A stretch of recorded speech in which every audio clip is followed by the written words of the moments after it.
Our bodies were designed to need food in order to give us the energy to carry out our day-to-day lives.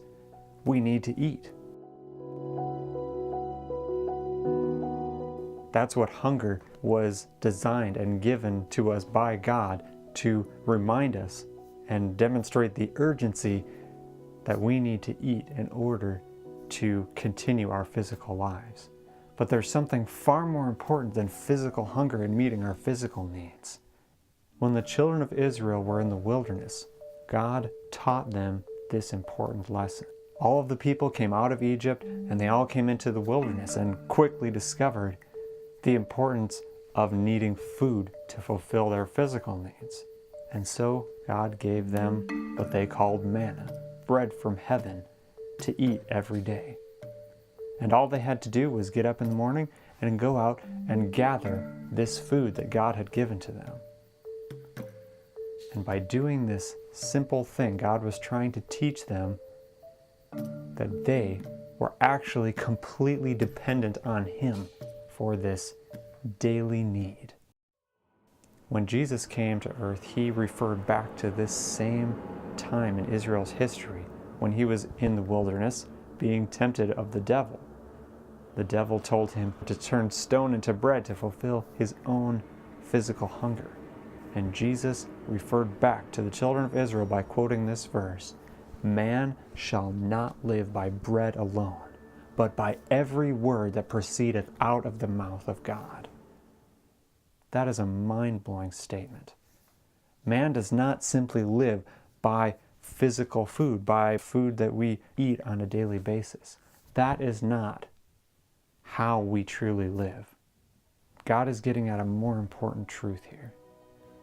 Man does not live by bread only, but by every word that proceeds out of the mouth of God.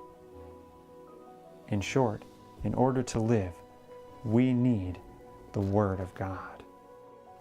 In John chapter 6, Jesus also expounded further on this same point. He had just fed 5,000 people in the wilderness. They were hungry, they were in need of food, and Jesus took 5 small loaves and 2 fishes and miraculously used that to feed all of those people and to satisfy their hunger in the wilderness. Later on, when they pursued after Him and came to Jesus, He rebuked them for seeking Him only to fulfill those physical needs. He told them, "Labor not for the meat which perisheth, but for that meat which endureth unto everlasting life, which the Son of Man shall give unto you."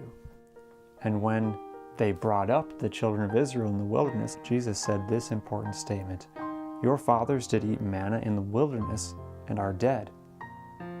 This is the bread which cometh down from heaven, that a man may eat thereof and not die. I am the living bread which came down from heaven. If any man eat of this bread, he shall live forever.